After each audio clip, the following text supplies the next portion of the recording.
Good evening. Can you just imagine for a second, please, if Nigel Farage said this? But if anyone here is banking with Barclays, then I suggest you stick your head in a bucket of fuel and set fire to it. Because you're burning our planet down, and it's time to put this stuff behind us.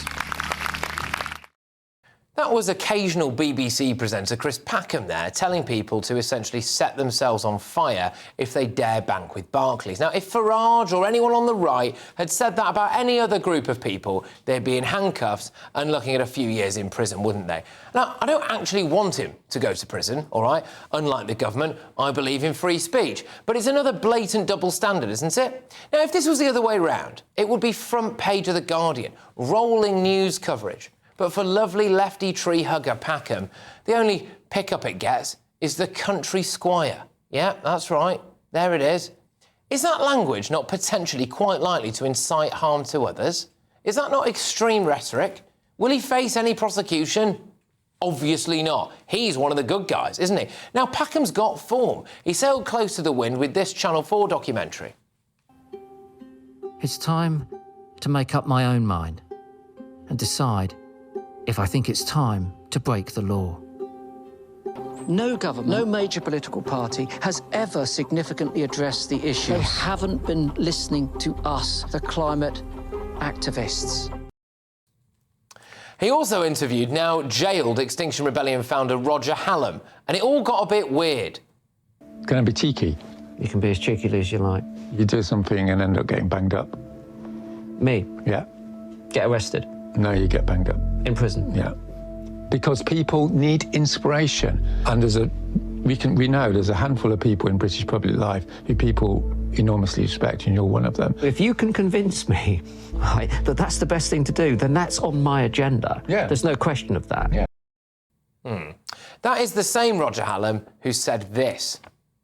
The other thing about social collapse is the complete loss of material security, or law and order, as you might say. A gang of young men come into your house, they take your girlfriend, they take your mother, they put her onto the table, and they gang rape her in front of you. And then after that, they take a hot stick and they poke out your eyes and they blind you. And will the BBC now end their association with the presenter, who appears to have a total disdain for a large number of licence fee payers? Well, this is what they told us. Chris Packham is a freelancer, not a member of staff, and he's not currently on air. His private activities and views are his own, not the BBC's. That's convenient, isn't it? And now it's emerged that Just Stop Oil are planning to break in to Windsor Castle, yes, where Princess Catherine is recovering from cancer. They're planning to bring Windsor as a whole to a standstill as well. They also reportedly want to use old people and people with disabilities so that when the police drag them away, it will look really bad for the authorities. Yeah, are this Extinction Rebellion not just a bit unhinged, and they're plotting things and they're encouraging other people to plot things that cost money and could risk lives? You know, have we got any room in prison for them? Or is it full of middle-aged women who put something dodgy on Facebook? Let's get our thoughts on my panel now. We've got journalist and author Harriet Sargent, we've got Conservative peer Lord Bailey, and we are also joined by ex-Labour Party advisor Matthew Larzer. Now, Harriet, again, I will emphasise, I don't actually want Chris Packham to go to prison. That's not really how I roll. But what I am saying is there appears to be quite a shameless double standard in the media and arguably with our police force here. Well, I agree, and I think, I mean, here is just another presenter, BBC presenter, who is meant to be, freelance presenter, well, yeah. We're told, yeah. He's on a lot. Let's be exact about that. But who is meant to be neutral, who is paid to be neutral, and yet is using his position as a BBC freelance presenter to push his own agenda as an activist. And we are seeing increasingly this language of these activists becoming more and more unhinged. But I think Chris Packham is quite clever. He's just treading the... I mean, what he said about blowing up oil pipes is actually even more interesting, because he's been promoting this book that tells you how to blow up an oil pipe. Really? Yeah. I must admit I wasn't aware of that. So, Yes. OK. Yes. All right. And he keeps on, when he was interviewed about that, he said, oh, really, it's all a joke.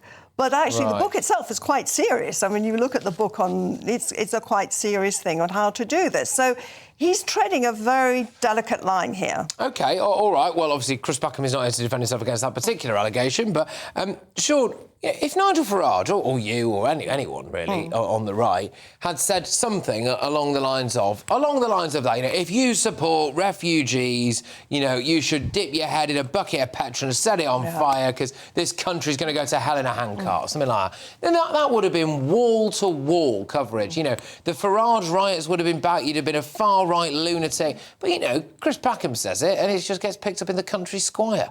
But this is the point that we have a double standard here. So when people talk about the MSN, other people ridicule them who are in this supposed MSN. But incidents like this show that actually there is a chatter in classes who will defend certain people if you're seen as one of the good guys. Look, to be clear, I don't think he should go to jail for what he said. But the other piece to be said, if the government are going to start sending people to jail for scary language, they need to be very clear what is considered scary language. The whole thing with how to be an eco-activist and terrorist and cause disruption and blow things up, I think is actually really scary and is the kind of thing that inspires people to take action. Telling you to dip your head in a bucket of petrol, not so much, in my opinion. But the point is, somebody does need to say, OK, where the level is. And the BBC are correct. He is freelance and it is his personal views. But they must understand if they keep him there, it then looks like they're platforming his agenda. OK. Now, Matthew, we do see, and we interviewed plenty of them on this show and others like it as well, quite a lot of the activists of the Just Stop Oil Extinction Rebellion are very young, very impressionable. I think a couple of them might have other issues going on as well. I don't mean that in a disrespectful way. I mean that genuinely from my experiences of having spoken firsthand with a couple of them, who will see someone like that, who's like, a big figure in the eco movement, making that kind of statement about people who bank with Barclays, of whom there are millions in this country. Do you not think there is a risk there that him saying that stuff incites someone to take physical action? Well, I wonder if anybody who employs him banks with Barclays, I can't remember if the BBC does or not, but I wonder if he'll be taking the Barclays cheque or the transfer from a Barclays account. I think, as Harriet said, he just about stayed the right line of the law by not inciting people to do things to others, but to do it to themselves. So that's why he probably won't be arrested on this occasion. He certainly needs to be cancelled generally and cancelled specifically by the BBC. Oh, but you'd cancel Packham? I think this is absolutely unacceptable language. I don't think it's arrest. I don't think there is two-tier policing in the sense that if he's saying, you should go out and do X to people who bank with Barclays, then I think he should be arrested just like the people on Facebook, because the people who've been arrested for putting things on Facebook haven't been arrested for expressing views. They've been arrested for saying, go and burn down migrant hostels with people in them. And if he says go and, not asking people to torch themselves, but go and torch those people, then he should be arrested. I would argue as well, though, that there is actually something else that some people have been done for, which is the spread of quote-unquote misinformation, right?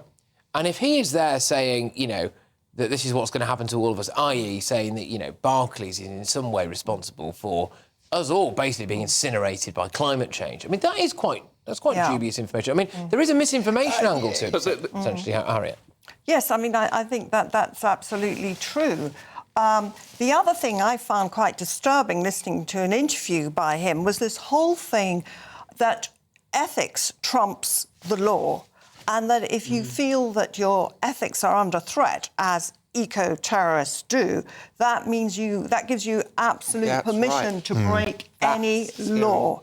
Now, that's incredibly dangerous, and yet he gets away with saying that on television a lot. I've seen a lot of him saying this again and again. And surely, the thing is that anyone can make that argument. What is one man's ethics is another man's revolution. Yeah. So you have to. That's what's so important about the law, is that it's meant to be neutral and that we're all equal in front of it. I think that's basically the point for me at this, which I don't want to see him go to prison. I don't actually really want to see him cancelled, but I do take your point on that. But I do think that if someone else with a different political persuasion had said something similar about a different issue, then they would have absolutely been nicked and cancelled forever. I think they'd have been cancelled. I'm not sure they'd have been This is the key nicked. thing when we talk about free speech. So often people on the left will attack you. You're on the right. But what I would like to say is, imagine when it's your views are no longer the cool view. You still will want to be able to make that view. So when people try to close you down just because you don't agree, they should bear that in mind. But what's really important here is, I still feel there's an element of his behaviour that is exciting people, that's inspiring people to take actions. And I think somebody does need to say to him, enough is enough here, because you could be causing potential problems in the future. There's a corporate angle as well. A lot of these corporates are bent over backwards to please the likes of him and the Green Movement, but they still come for you anyway. So was it a waste of time? That's a good message. That is a good message. Sorry, final word on this, Matthew. The other aspect of this story was that the Daily Mail appeared to have uncovered that people are going to be trying to storm Windsor Castle. Oh. Right, they've managed to get into some kind of Zoom meeting with Extinction Rebellion, and they're planning also to basically take Windsor as a whole. Yeah. Should the police now just take preemptive action against this lot? Do we have to wait for this to happen? I don't think you can pre-arrest people, because that's now max totalitarianism. But as Keir Starmer said when he was in opposition, just stop all tactics are deplorable. They're the worst advertisements for anybody who's, they do the cause of climate justice harm. So what we do need to see is a very strong police response, and I'm glad we've got the intelligence and the police should be there, ready and waiting before they can cause any trouble or disrupt our lives. Because it's another aspect to it, the whole thing, which is that, OK, when they're doing people for social media posts and things like that, and they're saying, well, that could have had the potential to incite people. I do think that whilst I can absolutely see that, I do think that's a bit of a grey area. How do you prove that somebody who went down and did something to that migrant hotel, hypothetical example here, did that because of what they saw on Sandra's Facebook page, right? So if you have the likes of Extinction Rebellion, let's say they do get into Windsor Castle, how do we know if they've done... I think if they're inciting, then they should be arrested the same. But, I mean, the other thing is the absolute naivety of the authorities. I mean, listening to that Facebook WhatsApp group the Daily Mail has done, that the police and the local council have let 10,000 activists come and sort of have a happy camping thing round by the palace. Yeah, of course they have. And they have been exploited. Absolutely, yeah, absolutely. No, another great start to the show, so thank you very much.